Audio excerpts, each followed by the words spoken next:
你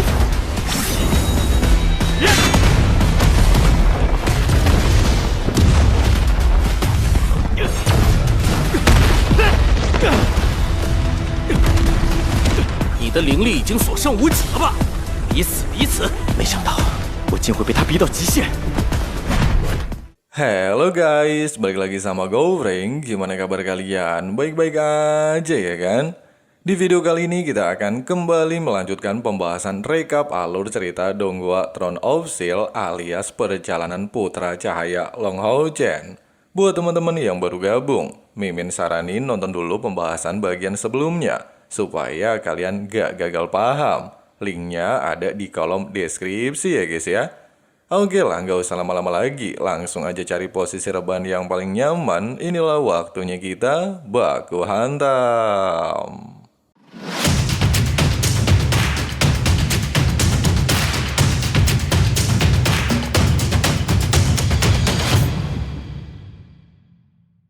Babak 8 besar akhirnya resmi dimulai. Wasit meminta dua peserta untuk segera memasuki arena. Pertandingan pertama antara Dian Yi kuil prajurit menghadapi Muning dari kuil assassin. Setelah kedua pihak berada di atas arena, Dian Yi mengambil inisiatif untuk menyerang Muning terlebih dahulu.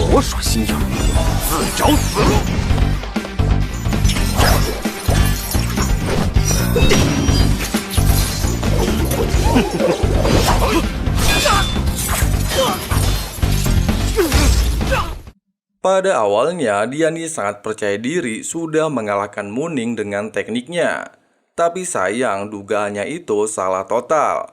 Muning secara mengejutkan mampu membalikkan keadaan. Dengan mata Susanoo dan senjata andalannya, Muning melepaskan serangan tepat ke arah leher Dian Yi. Bahkan hal itu seketika membuatnya menjadi pemenang dalam pertandingan tersebut. Tidak lama pertandingan kedua dimulai. Penyihir Huang Yi harus menghadapi orang terkuat di kuil assassin, sekaligus paling cantik yaitu Zheng Sai-er. Di awal pertarungan, meskipun Huang Yi mencoba menyerang Sai-er dengan beberapa keterampilannya, tapi sayang serangan tersebut tidak berhasil melukai tubuh Sai-er. Bahkan Sai-er dengan cepat bergegas menuju ke arah Huang Yi dan segera mengakhiri pertandingan tersebut.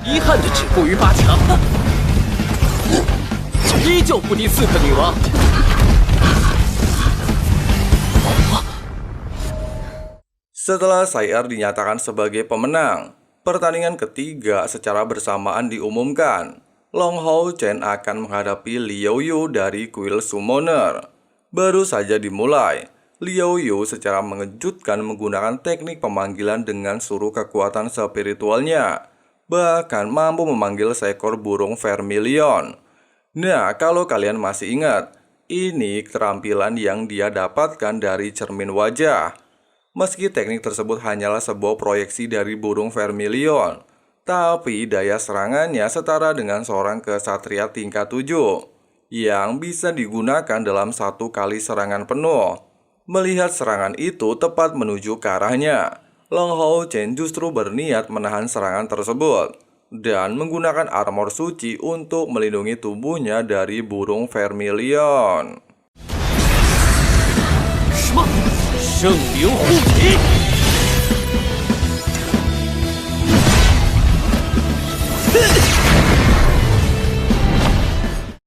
Hal itu jelas saja membuat Liao Yu sangat terkejut.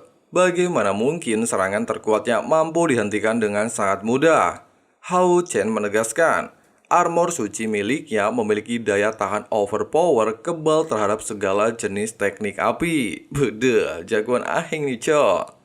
Sui Feng juga menegaskan, armor milik Hao Chen dibuat khusus oleh kuil assassin, sehingga bisa menahan 3 elemen sekaligus, angin, petir, dan api.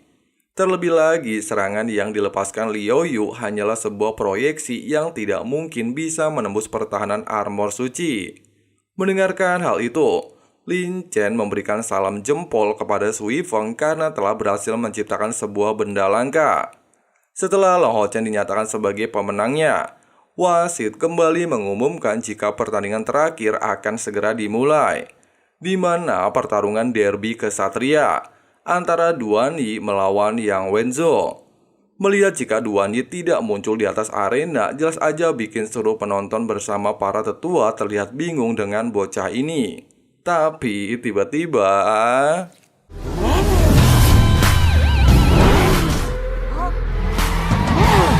出门前洗了个头。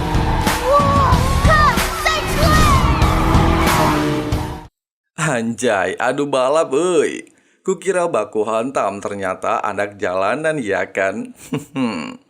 Setelah Duan Yi muncul di atas arena, wasit segera menyatakan pertandingan telah dimulai. Pada awalnya Yang Wenzo berniat untuk ngajak baku hantam, tapi Duan Yi justru memintanya untuk tidak terlalu serius dalam pertarungan tersebut. Karena bosan dengan peraturan monoton, Duan Yi menawarkan Yang Wenzo untuk adu balapan dengannya. Mendengarkan hal itu, tanpa pikir panjang, Yang Wenzo menyepakati permintaan tersebut dan memanggil motor limited edition miliknya ke atas arena.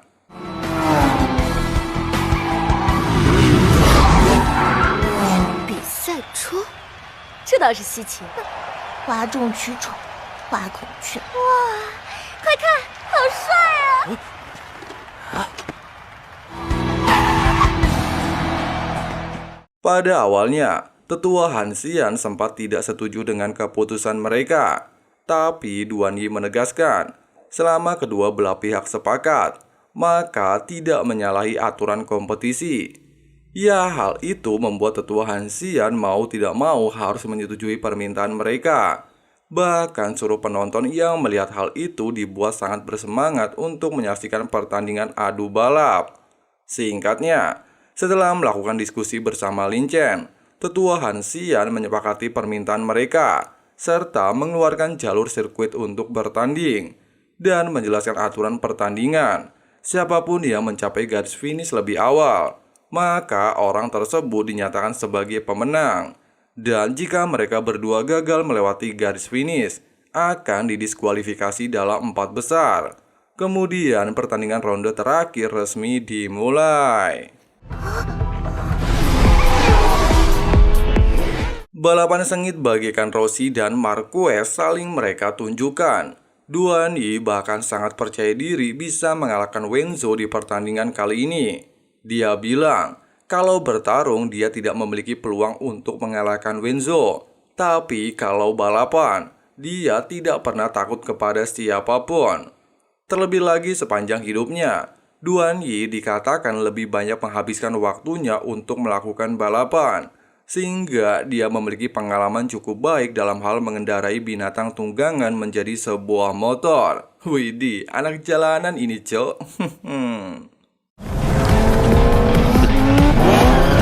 全大陆还没怕过谁？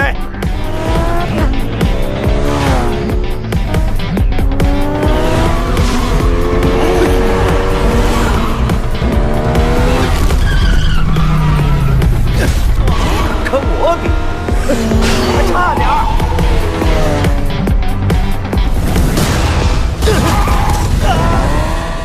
Melihat Duan Yi nyungsep sempat bikin Wenzo panik bukan main. Tapi tetua Lin Chen mengatakan Duan Yi pasti baik-baik saja. Tidak ada rintangan dan halangan yang bisa menghentikannya. Dan kayak keras sakti juga ini. Ucapan Lin Chen terbukti. Duan Yi tiba-tiba keluar dari jurang dengan keadaan sehat walafiat. Dan balapan pun kembali dilanjutkan.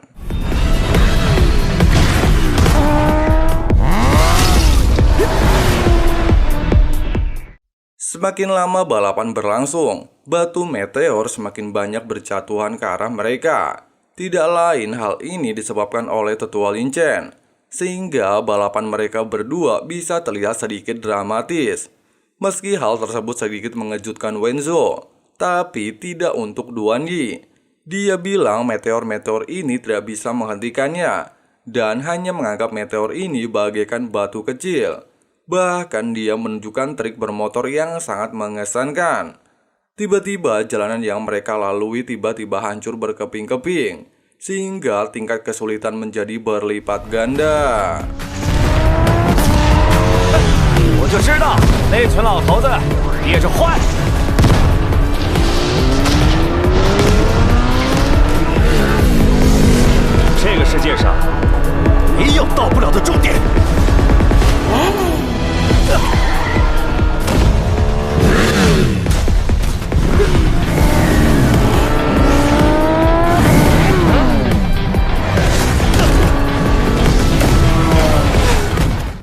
Lagi-lagi ketika hampir tiba di portal yang menjadi garis finish balapan, sebuah ledakan dari gunung berapi di bawah sirkuit membuat jalanan hancur. Bahkan Lin Chen sebagai penciptanya saja sampai-sampai terkejut kalau hal itu mengakibatkan jalannya hancur, sehingga bisa saja membuat Duan Yi dan Wenzu tidak bisa mencapai garis finish, sehingga membuat keduanya tereliminasi dari kompetisi tim pemburu iblis. Tapi secara mengejutkan, Duan Yi justru mengorbankan dirinya jatuh ke dasar jurang untuk membantu Wenzu mencapai garis finish.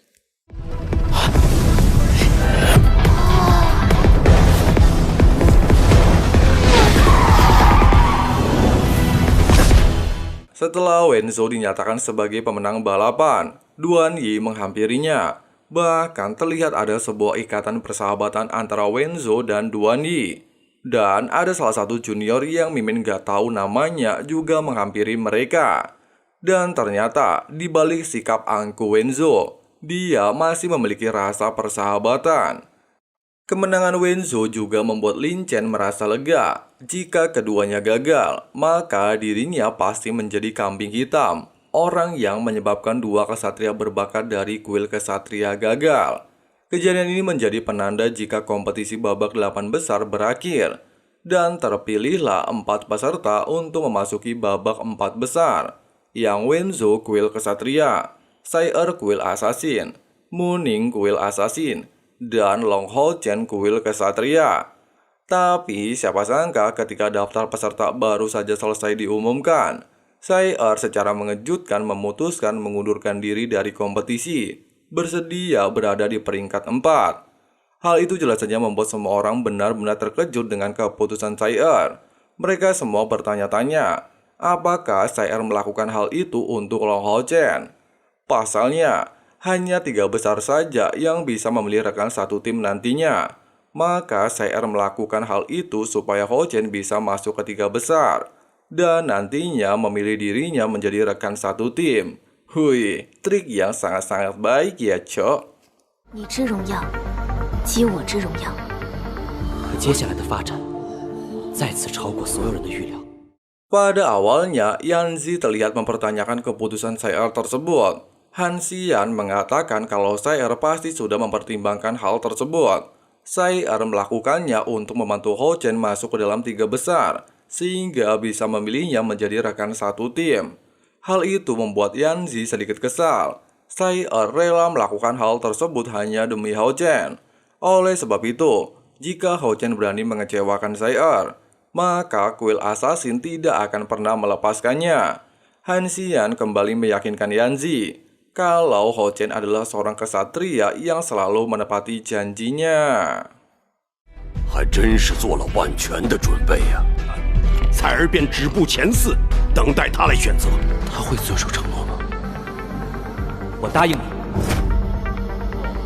你能选我作为你的队友。好。 Ketika Lin Xin sedang memikirkan perjanjiannya dengan Hao Chen, apakah dia akan menepati janjinya memilih dirinya ke dalam rekan satu tim? Tiba-tiba mereka dikejutkan jika Muning juga mengundurkan diri. Pasalnya kondisi tubuhnya saat ini sudah tidak memungkinkan lagi untuk melakukan pertandingan, yang artinya hanya tersisa 2 peserta untuk menentukan juara kompetisi tim pemburu iblis, Long Hao Chen dan Yang Wenzu. 等你拿下冠军，我们就可以在一支队伍了。龙浩辰，也许这就是命运的安排。既然真的就这样再次和你碰到，这可真是没想到啊！ Hal itu membuat Hao Chen sedikit dilema. Dia memiliki begitu banyak janji yang harus dia tepati. Janji kepada Li Xin dan janji kepada Sai untuk membawa mereka ke dalam rekan satu tim. Malam harinya, Hao Chen bertanya kepada gurunya, apakah juara kompetisi tidak bisa memilih 2 rekan tim sekaligus? Yang ternyata inilah hal yang membuat Hao Chen dilema. Kalau dia juara nantinya, dia harus memilih siapa, Lin Xin atau Sai. Yehua juga menegaskan jika peraturan tersebut sudah ditetapkan dari zaman bahela, dan semua orang harus mematuhinya. Tidak mendapatkan jawaban dan solusi dari Yehua, Hao Chen secara nekat mendatangi tetua Han Xian untuk mendiskusikan masalah tersebut. 我有一个不得已的请求。 Singkatnya, Long Hao Chen dan Yang Wenzo akhirnya memasuki arena. 3 orang junior Wenzo terlihat meremehkan Hao Chen. Mereka beranggapan Hao Chen sudah kalah dari Wenzo. Lalu untuk apa ditonton lagi? Wedan, cocote bacote cocok. Sementara Lee Sin dan anggota Kuil Assassin terlihat sangat mendukung Hao Chen. Ya bisa dibilang ada 2 pendukung dari masing-masing kubu gitulah cok. Ketika pertandingan resmi dimulai, Yang Wenzo dengan sangat sombong mengatakan, apakah Hao Chen sudah siap untuk kalah lagi darinya? Meski Hao Chen sudah berada di tingkat 5, tapi masih ada kesenjangan kekuatan di antara mereka. Tapi bacot Yang Wenzo ditepis oleh Hao Chen. Dia menegaskan, jika dirinya lah yang akan memenangkan kompetisi kali ini. Tidak lama Wenzo menunjukkan armor pelindung yang dia ciptakan dari tungku roh suci yang disebut sebagai armor bintang.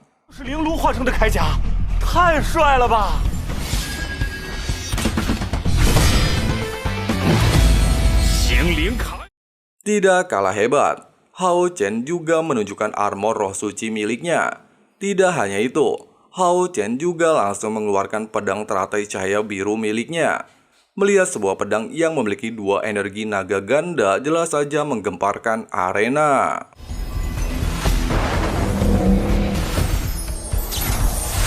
Hai, 好华丽啊！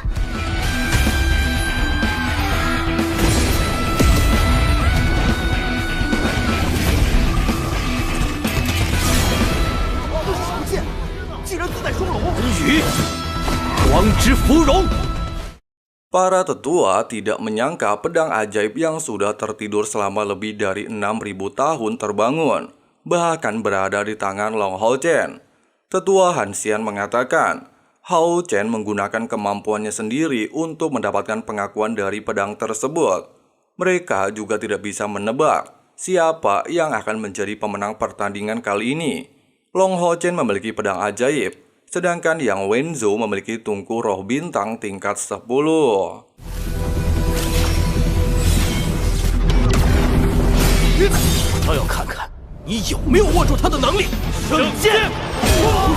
Di awal pertandingan, keduanya terlihat seimbang.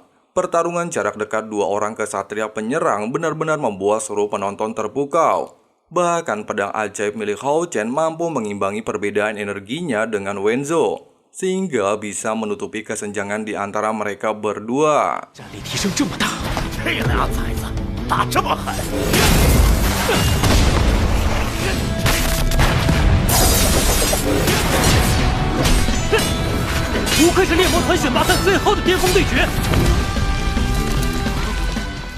Di tengah pertarungan, keduanya sama-sama memanggil binatang tunggangan tingkat tinggi.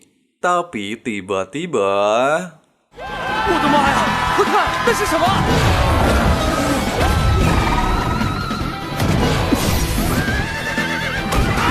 这是什么神仙操作？什么鬼 Boom, teknik cahaya milik Hao Yu tiba-tiba merubah binatang milik Yang Wenzo menjadi tubuh boneka. Dan seperti biasa, Hao Yu ini nggak bisa ngelihat barang bagus. Langsung mau dia makan, cok. Hao Chen bilang, dia sengaja pakai trik seperti itu meminta Hao Yu untuk merubah binatang tunggangan Wenzo. Pasalnya, Hao Chen hanya ingin bertarung secara langsung dengannya. Sehingga kembali terjadi pertarungan jarak dekat antara Yang Wenzo dan Long Hao Chen. Keduanya terlihat saling menunjukkan keterampilan terkuat mereka satu sama lain. Dari teknik menyerang sampai teknik bertahan. Setiap serangan Hao Chen kali ini terlihat mengungguli Wenzo. Pasalnya pedang ajaib miliknya mampu meningkatkan kekuatan Hao Chen 10 kali lipat dari sebelumnya.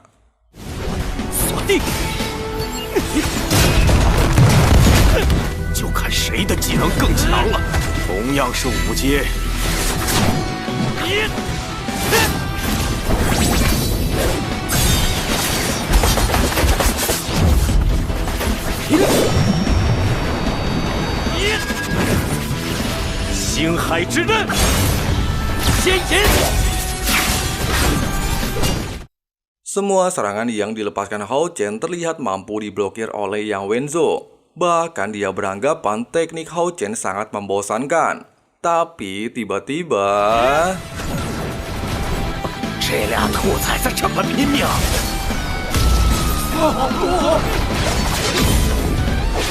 光羽双龙吟，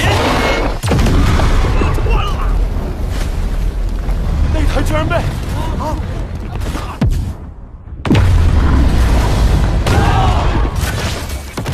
meski serangan pedang ganda Hao Chen mampu menekannya, tapi Wenzo masih terlihat santuy.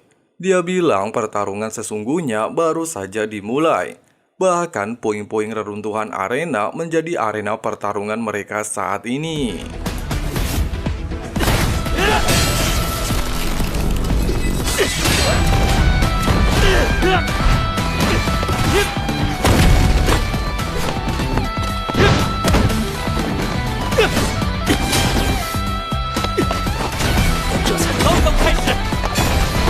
我们这样打下去，真的没问题吗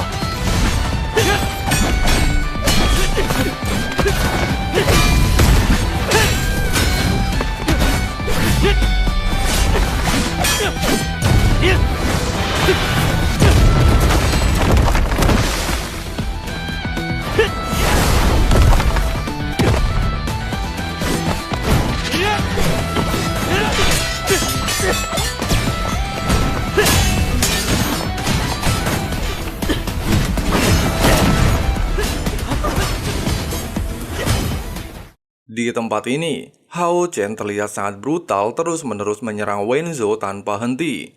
Bahkan Wenzo terlihat mulai kesulitan untuk mengimbangi setiap serangan yang dilepaskan oleh Long Hao Chen, hingga membuatnya beberapa kali terlempar mundur.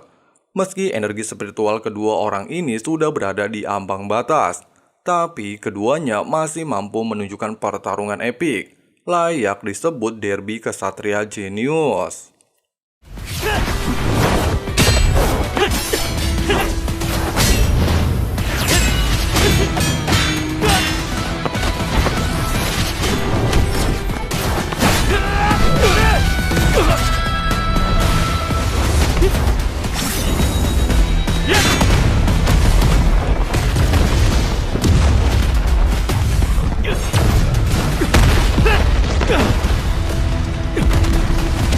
你的灵力已经所剩无几了吧？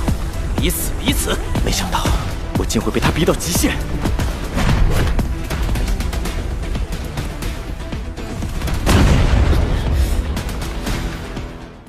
Sampai akhirnya baik Long Hao Chen dan Yang Wenzo sama-sama menggunakan teknik pedang terkuat mereka. Teknik 10.000 pedang bintang menghadapi teknik pedang ganda. 结束了，杨文昭，好姐。 Keduanya terlihat nyaris kehabisan energi pasca melepaskan serangan teknik pedang. Wenzo berniat menyudahi pertarungan tersebut dengan teknik terakhirnya yang disebut Lautan Bintang, melepaskan 10 energi spiritual dan menyatukannya kembali ke dalam tubuhnya untuk meningkatkan serangan pedangnya. Tidak tinggal diam, Hao Chen merubah mode kesatria bertahan untuk menghadapi serangan tersebut. Pada awalnya, Wenzo terlihat bacot sana-sini kalau Hao Chen ini nggak ngerti menjadi seorang kesatria penyerang. Dia bahkan menggunakan teknik bertahan bukan menyerang. Tapi tiba-tiba Hao Chen kembali mengubah modenya menjadi kesatria menyerang dan menggunakan teknik buatannya. "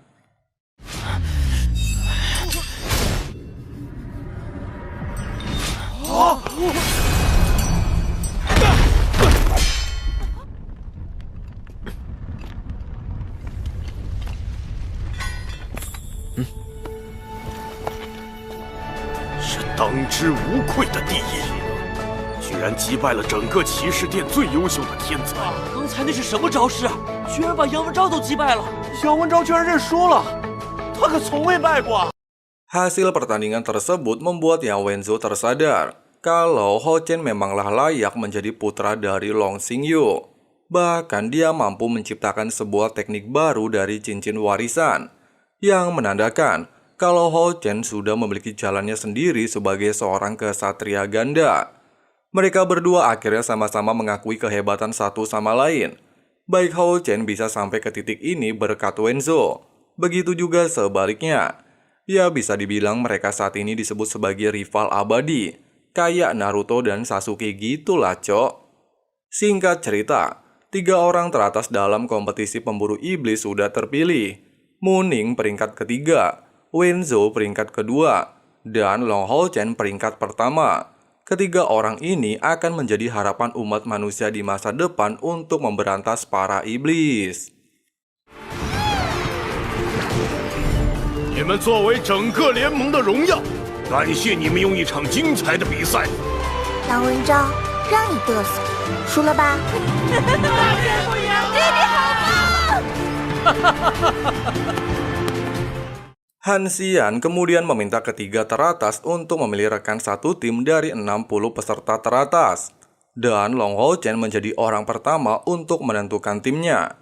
Di sini, Hao-chen sempat bingung harus memilih Sai Er atau Lin Xin. Bahkan para peserta beranggapan Hao-chen tentu saja akan memilih Sai Er. Pasalnya, Sai Er rela mengundurkan diri untuk membantu Hao-chen memasuki 3 besar. Tapi tiba-tiba... 我选林夕。 Nah, kalian masih ingat kata-kata Hao-chen kepada Sai Er? Apapun yang terjadi setelah pertandingan, Sai Er harus selalu percaya kepadanya. Maksud Hao-chen adalah dia harus menepati janjinya kepada Lin Xin untuk membawanya masuk ke dalam tim pemburu iblis. Sehingga Sai Er harus percaya kepada Hao-chen bahwa keputusannya ini adalah benar. Seorang cowok atau lelaki yang dipegang itu adalah janji dan kata-katanya. Wedan. Nah guys, seperti itulah alur cerita perjalanan King Hao-chen di bagian kali ini. Untuk kelanjutan alur ceritanya, tunggu notifikasi dari teman santuy ya guys ya. Jadi langsung aja klik subrek dan nyalain loncengnya, supaya teman-teman tidak ketinggalan updatean video-videonya. Oke lah, makasih banyak buat kalian yang udah nonton sampai habis. Di sini Abang Frank undur diri mau lanjut ngopi-ngopi santuy dulu. See you next time guys. Got a fine little body and her mind's kinda naughty. They say that once you taste it, you cannot replace it. She could get you high, all the dopamine inside triggers fast once she's naked. Her body's a creation. They say the devil made her for his entertainment, but even he couldn't learn how to contain it. Her high heels make a damn good statement. There is no replacement, a body by Satan. 'Cause she got a bad little waist, and we tearing down this place off the liquor that we chase. Got some egos to the face, baby, I don't need no space. Coming closer for a taste, and I'll show you how I make everything just fade away. 'Cause she's like sex, drugs, clothes